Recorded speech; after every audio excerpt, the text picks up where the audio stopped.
आप सभी को हमारे प्रभु यीशु मसीह के नाम में अभिवादन। हम बड़े हर्ष के साथ आपको हमारे महानयम सेवकाई के बारे में अवगत कराना चाहते हैं। महानयम सेवकाई का दर्शन पास्टर आई जोसेफ इन्हें 1982 में प्रभु के द्वारा प्राप्त हुआ था। उस दिन से लेकर आज तक विभिन्न क्षेत्रों में यह सेवकाई शुरू है, जिसमें आत्मिक जागृति की सेवा तथा बाइबल पर आधारित अध्ययन सिखाया जाता है। इस सेवा के अंतर्गत प्रत्येक कलीसिया में बेदारी के लिए प्रार्थना और प्रोत्साहन के लिए प्रचार कार्य किए जाते हैं, साथ ही सामाजिक कार्य किए जाते हैं। 2013 में समाज के हित में कार्य करने हेतु महानयम बहुउद्देश्य संस्था का पंजीकरण कर इसकी स्थापना की गई। इस सेवा के अंतर्गत कूड़े कचरे में फेंके गए तथा पारिवारिक आर्थिक परिस्थिति के चलते जिन बच्चों का पालन पोषण सही रीति से होने में असमर्थ, ऐसे बच्चों का पालन पोषण कर भौतिक तथा आत्मिक शिक्षा प्रदान कर उन्हें समाज के लिए जिम्मेदार व्यक्ति बनाने के लिए योजना आश्रम की स्थापना की गई। भूखे को रोटी तथा निराधार लोगों के लिए फीडिंग द हंग्री इस उपक्रम के माध्यम से अन्न जल सामग्री उपलब्ध की जाती है। इस सभी उपरोक्त सेवकाई के लिए आप प्रार्थना कर सकते हैं तथा अपना आर्थिक योगदान भी कर सकते हैं। अधिक जानकारी के लिए आप नीचे दिए गए फोन क्रमांक पर संपर्क कर सकते हैं। आप सभी को जय मसीह की। महानयम सेवकाई के माध्यम से हम आपके लिए लेकर आए हैं कबूतर की वाणी। इस श्रृंखला के दौरान हम चाहते हैं कि आप इस अध्ययन को सुने और इससे सीखें कि आज हमें कबूतर की वाणी सुनने की आवश्यकता क्यों है।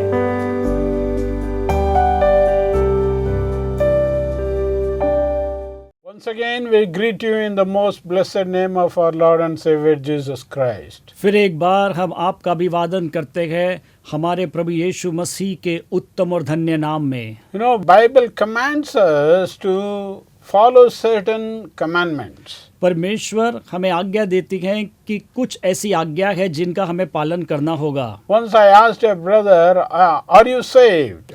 एक बार मैंने एक भाई से पूछा, क्या भाई आपका उद्धार हुआ है? He was saying, what is it? Is it keeping 10 commandments? वो मुझसे पूछने लगा, क्या 10 आज्ञाओं को मानना यह है क्या? You know, getting saved is not keeping 10 commandments. और उद्धार पाना 10 आज्ञाओं को मानना नहीं है। Beloved, nobody can keep 10 commandments, and in fact the whole law of Moses was tried by many to keep and everybody failed. मेरे प्रियो, 10 आज्ञाओं को मानना ये आसान बात नहीं है। यहाँ तक कि हम देखते हैं कि व्यवस्था में भी मूसा के समय में भी कई लोगों ने इसको मानना चाहा, लेकिन वे इसमें नाकाम रहे।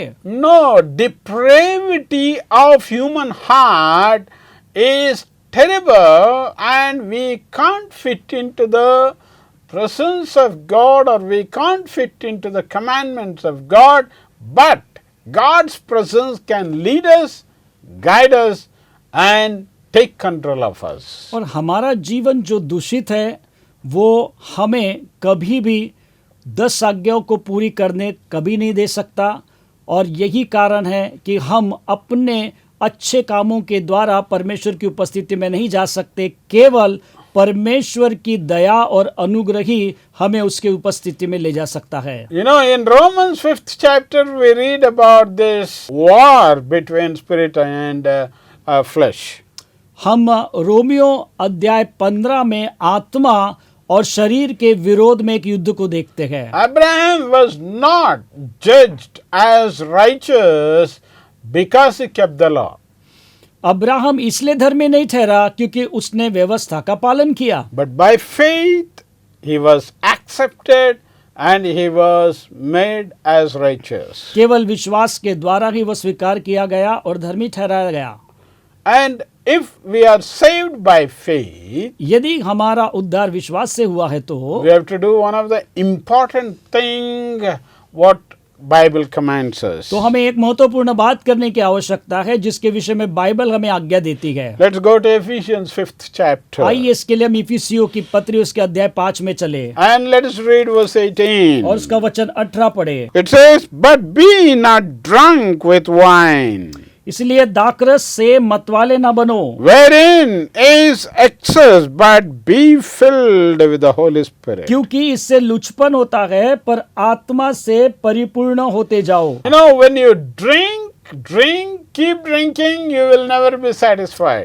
आप यदि पीते रहेंगे तो ये पीने के माध्यम से भी आप कभी भी संतुष्ट नहीं होंगे। That's why Bible says, इसलिए बाइबल कहती है, "And be not drunk with wine, wherein is excess." इसलिए बाइबल कहती है कि दाखरस के मतवाले ना बनो, क्योंकि उससे लूचपन होता है। Yeah, so we are humiliated, and sometimes, as we read in Proverbs, that it will make us fit to wear rags.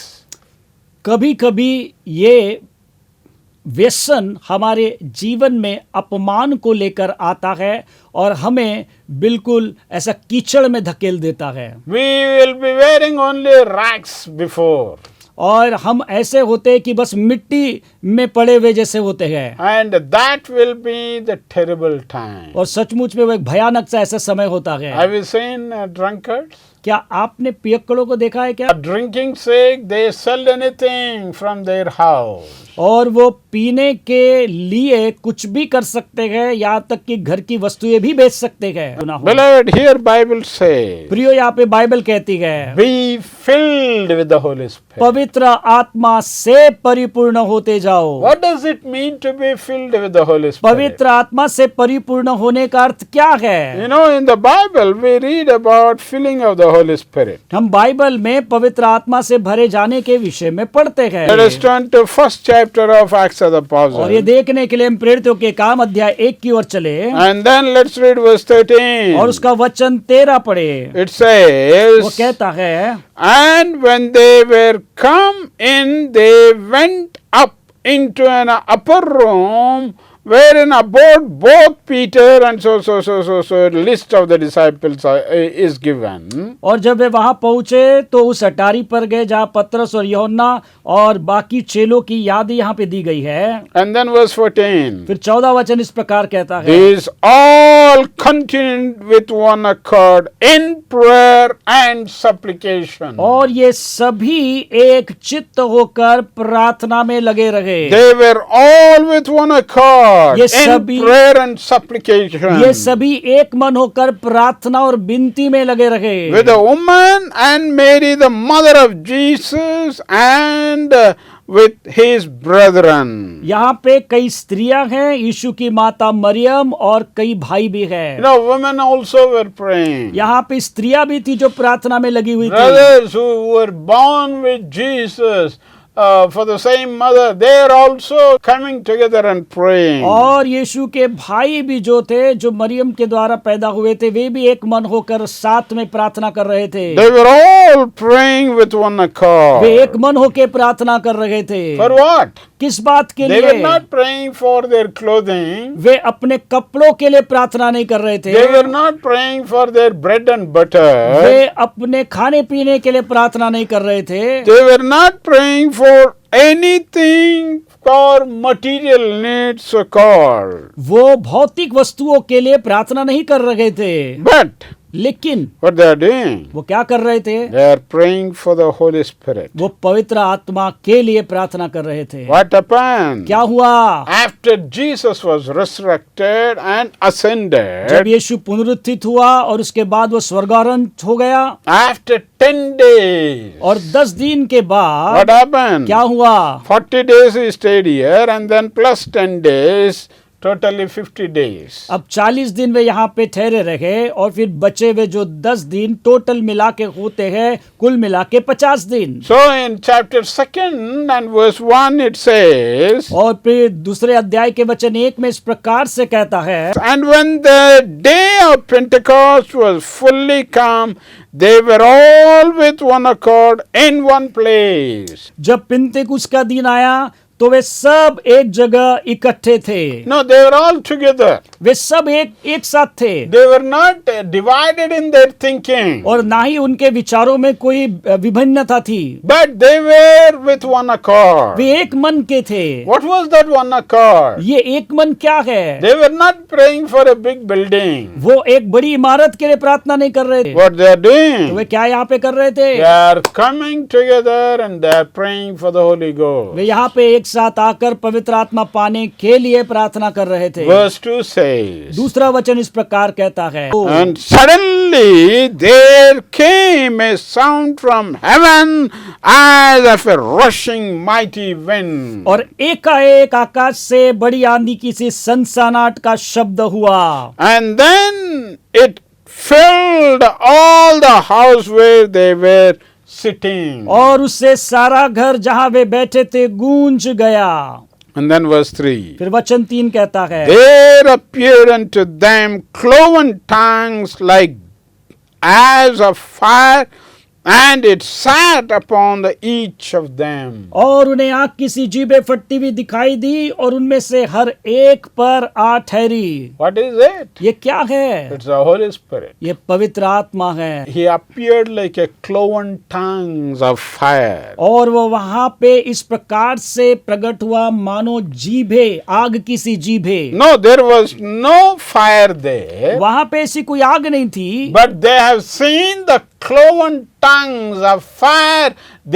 It appeared, Holy Spirit, when He descended, He appeared like a cloven tongues of fire. जब उन्होंने देखा कि पवित्र आत्मा उन पर उतरा तो वह आग की सी जीभे फटती हुई उन्हें दिखाई दी। Then verse 4 फिर says, वचन 4 इस प्रकार कहता है, and they were all filled with the Holy Ghost, वे सब पवित्र आत्मा से भर गए and began to speak with other tongues, और वे अन्य अन्य भाषा बोलने लगे as the Spirit gave them utterance. और जिस प्रकार आत्मा ने उन्हें बोलने की सामर्थ्य दी। They all started filling, and then they were all filled with the Holy Ghost, and they started speaking in tongues. और वे सब भर गए और वे सभी पवित्र आत्मा में होकर अन्य भाषा में बोलने लगे। Whenever Holy Spirit comes upon us, जब भी पवित्र आत्मा हम पर उतरता है, fire of God comes upon us, हमारे ऊपर में अग्नि उतरती है, we will be filled with the Holy Spirit. हम पवित्र आत्मा से भर जाते हैं We'll be speaking in tongues and glorifying the name of God. और हम अन्य भाषा में परमेश्वर की महिमा करने लगते हैं। What they will be doing in speaking in tongues? और अन्य भाषा बोलते हुए वे क्या कर रहे थे? In speaking in tongues, they speak mysteries to God. वो अन्य भाषा बोलने के द्वारा परमेश्वर से रहस्य की बातों को कह रहे थे। Let's go to book of Corinthians. आइए इसको देखने के लिए हम पहला कुरिन्थियों में चले। 12th chapter of 1 Corinthians, इसलिए हम पहला कुरिन्थियों के अध्याय 12 में चलेंगे verse 16. और वचन 16 में, And if the ear shall say, because I am not the eye, I am not of the body, as it therefore not of the body. और यदि कान कहे मैं आंख नहीं इसलिए देह का नहीं, तो क्या वह इस कारण देह का नहीं है? Then verse 18. और फिर 18 वचन इस प्रकार कहता है, But now hath God sent the members, every one of them in the body, as it hath pleased Him. परंतु सचमुच परमेश्वर ने अंगों को अपनी इच्छा के अनुसार एक एक करके देह में रखा है। So God, in verse 23 it और says, फिर 23 वचन में प्रभु इस प्रकार कहता है, and those members of the body which we think to be less honorable, upon these we bestow more abundance honor, and our uncomely parts of have more abundant comeliness. और देह के जिन अंगों को हम आदर के योग्य नहीं समझते उन्हीं को हम अधिक आदर देते गए और हमारे शोभायमान अंग और भी बहुत शोभायमान हो जाते हैं। So it is like these gifts are like many parts of the body. और ये जो वरदान है जैसे मानो कि जैसे शरीर में अलग अलग अंग होते हैं उस प्रकार से होते हैं। Now in 1 Corinthians 14th chapter, और हम फिर अध्याय 14 में चलते, पहला कुरिन्थियों के verse 2 it और says, 2 वचन इस प्रकार कहता है, For he that speaketh in an unknown tongue speaketh not unto men, क्योंकि जो अन्य भाषा से बातें करता है वह मनुष्यों से नहीं but unto God. परंतु परमेश्वर से बातें करता है। But for no man understandeth him, howbeit in the spirit he speaketh mystery. इसलिए कि उसकी बातें कोई नहीं समझता, क्योंकि वह भेद की बातें आत्मा में होकर बोलता है। What is he speaking? वो यहाँ पे क्या बोल रहा है? Maybe you may not understand it. भले आप जो बोल रहे हैं उसको नहीं समझ पाएंगे, But Bible says he speaks mystery. लेकिन बाइबल कहती है कि वो भेद की बातें कहता है। Speaking in tongues is nothing but speaking mysteries unto God. और आत्मा में बातें करना और कुछ नहीं, केवल भेद की बातें परमेश्वर के साथ बोलना है। And then verse 4 फिर says, वचन 4 इस प्रकार कहता He है, that speaketh in an unknown tongue जो अन्य भाषा में बातें करता है edifieth himself. वो अपनी उन्नति करता है। Beloved, when unknown tongue is spoken, मेरे प्रियो, जब अन्य अन्य भाषा बोली जाती है, it is edifying himself in spiritual life. जो व्यक्ति इसको बोल रहा होता है वो अपनी आत्मिक उन्नति करता है। Do you want to grow more? क्या आप इसमें और बढ़ना चाहते हैं? Start speaking in tongues. इसलिए अन्य भाषा में प्रार्थना करते रहे, Start glorifying the name of God. परमेश्वर के नाम की महिमा करते रहे, Start having the power of God within you. और परमेश्वर की सामर्थ को अप में लेते चले जाए। When you speak in tongues, you are speaking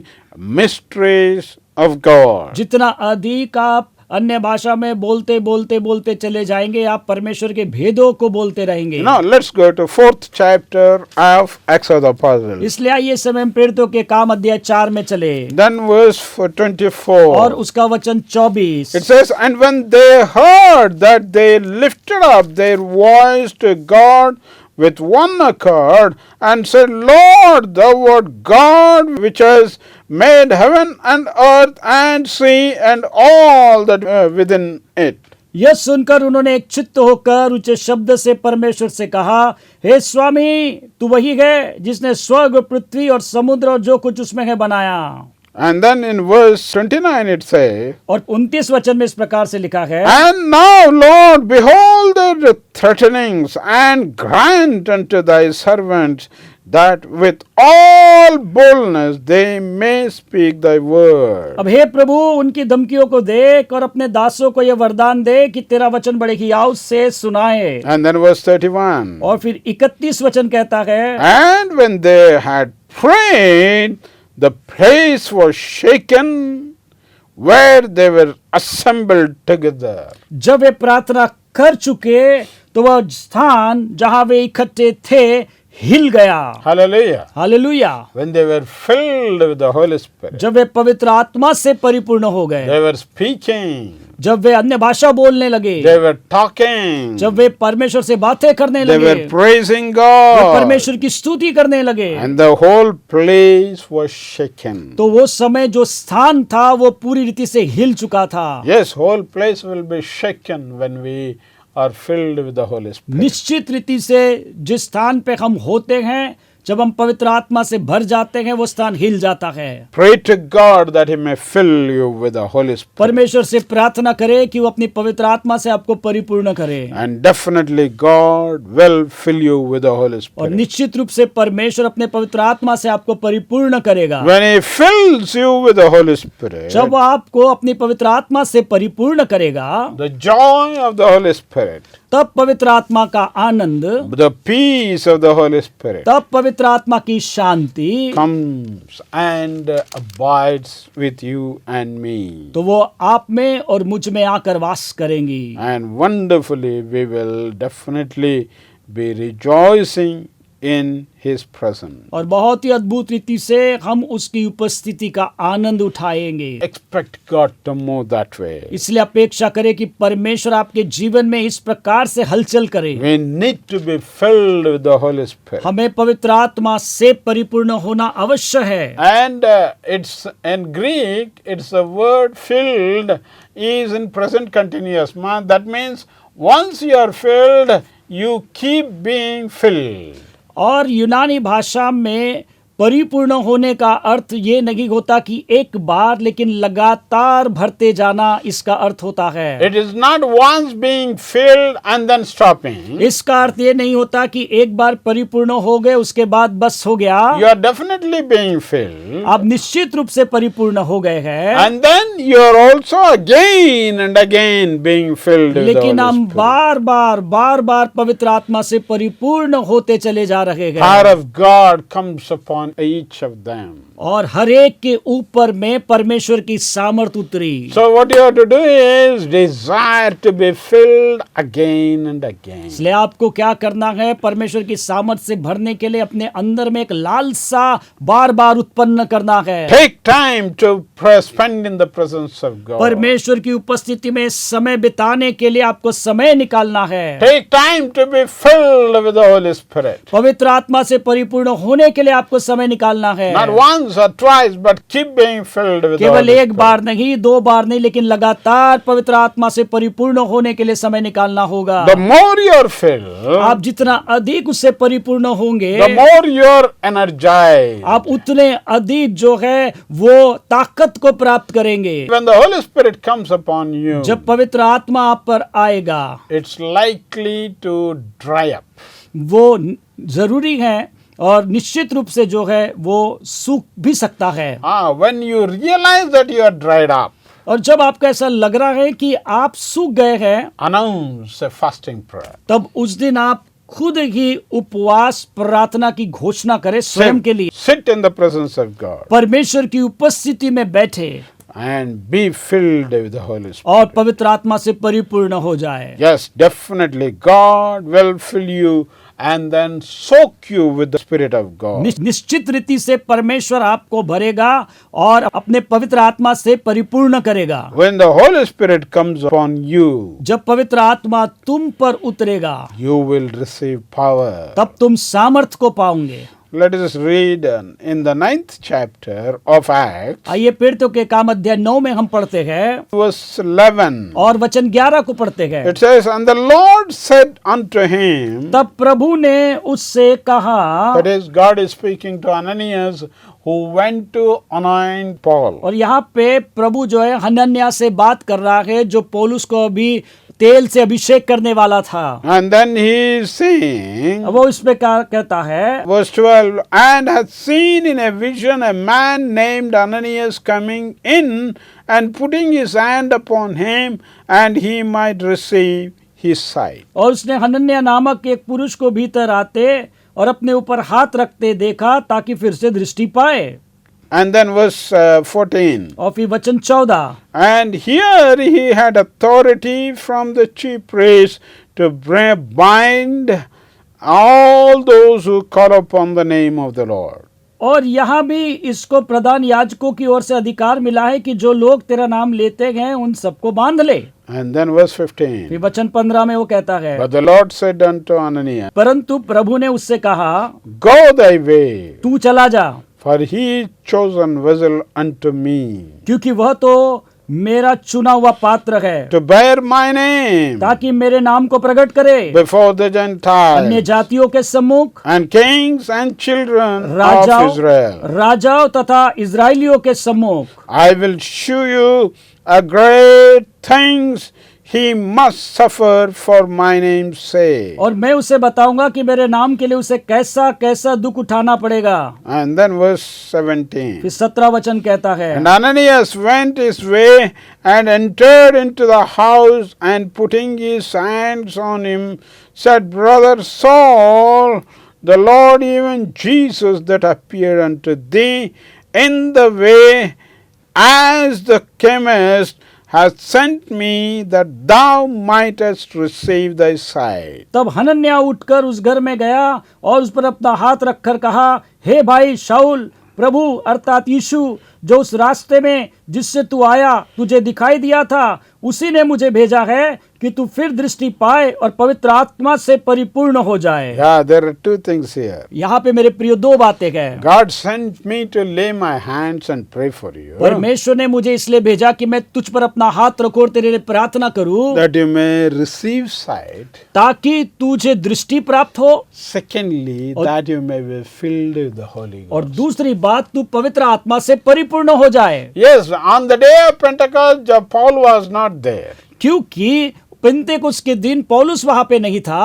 When 12 disciples, 120 disciples were filled, Paul was not there. जब वहां पे 12 चेले और 120 चेले थे, उस समय में पौलुस वहां मौजूद नहीं था। But in 9th chapter, we read that even Paul was filled with the Holy Spirit. लेकिन प्रेरितों के काम अध्याय 9 में हम पढ़ते हैं कि पवित्र आत्मा से पौलुस भी परिपूर्ण किया गया। Praise the Lord. प्रभु की स्तुति हो। Are you filled with the Holy Spirit? क्या आप पवित्र आत्मा से परिपूर्ण हैं? You know, those disciples, early disciples, were filled with the Holy Spirit. और पहले जो चेले थे वह पवित्र आत्मा से परिपूर्ण थे। Paul was filled with the Holy Spirit. पौलुस भी पवित्र आत्मा से परिपूर्ण था। That is the reason they could change the history upside down. यही तो कारण था कि उन्होंने पूरे इतिहास को उलट पुलट कर रख दिया था। Today you want to change the history of our people? क्या आप आज अपने लोगों के जीवन के इतिहास को बदलना चाहते हैं क्या? Receive the Spirit into your life. इसलिए अपने जीवन में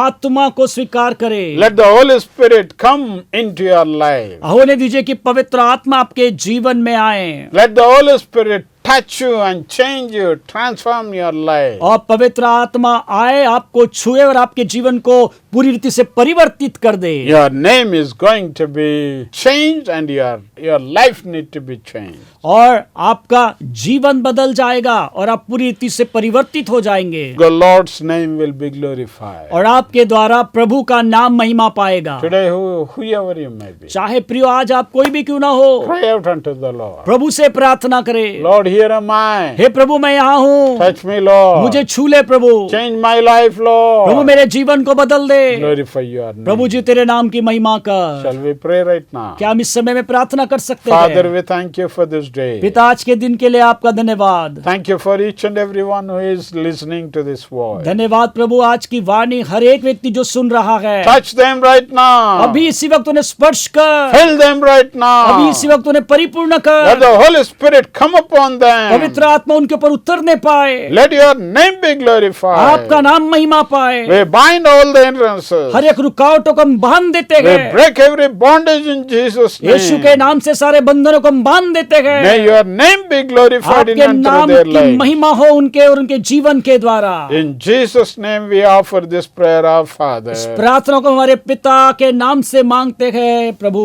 Amen. आमीन। Amen. प्रियो, हम आपको प्रोत्साहित करना चाहते हैं कि आप कबूतर की वाणी इस कार्यक्रम को हर शुक्रवार सुबह 10 बजे से 10:30 के बीच शुभ संदेश टीवी चैनल पर देख सकते हैं। यदि आपके पास इस संदेश से संबंधित कोई प्रश्न है या आपकी कोई प्रार्थना विनती है, तो आप हमें इस दिए गए नंबर पर संपर्क कर सकते हैं।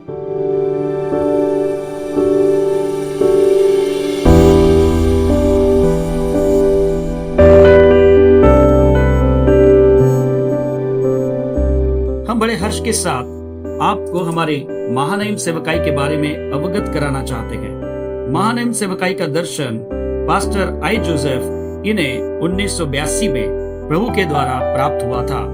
उस दिन से लेकर आज तक विभिन्न क्षेत्रों में यह सेवकाई शुरू है, जिसमें आत्मिक जागृति की सेवा तथा बाइबल पर आधारित अध्ययन सिखाया जाता है। इस सेवा के अंतर्गत प्रत्येक कलीसिया में बेदारी के लिए प्रार्थना और प्रोत्साहन के लिए प्रचार कार्य किए जाते हैं, साथ ही सामाजिक कार्य किए जाते हैं। 2013 में समाज के हित में कार्य करने हेतु महानयम बहुउद्देश्य संस्था का पंजीकरण कर इसकी स्थापना की गई। इस सेवा के अंतर्गत कूड़े कचरे में फेंके गए तथा पारिवारिक आर्थिक परिस्थिति के चलते जिन बच्चों का पालन पोषण सही रीति से होने में असमर्थ, ऐसे बच्चों का पालन पोषण कर भौतिक तथा आत्मिक शिक्षा प्रदान कर उन्हें समाज के लिए जिम्मेदार व्यक्ति बनाने के लिए योजना आश्रम की स्थापना की गई। भूखे को रोटी तथा निराधार लोगों के लिए फीडिंग द हंग्री इस उपक्रम के माध्यम से अन्न जल सामग्री उपलब्ध की जाती है। इन सभी उपरोक्त सेवकाई के लिए आप प्रार्थना कर सकते हैं तथा अपना आर्थिक योगदान भी कर सकते हैं। अधिक जानकारी के लिए आप नीचे दिए गए फोन क्रमांक पर संपर्क कर सकते हैं। अधिक जानकारी के लिए आप नीचे गए फोन क्रमांक पर संपर्क कर सकते हैं। उसी प्रकार दिए गए QR कोड का उपयोग कर अपनी भेंट राशि आपकी इस सेवकाई के लिए भेज सकते हैं। इस प्रकार आप भी इस सेवकाई का एक हिस्सा बन सकते हैं। प्रभु आपको बहुत ऐसे आशीष दे। धन्यवाद।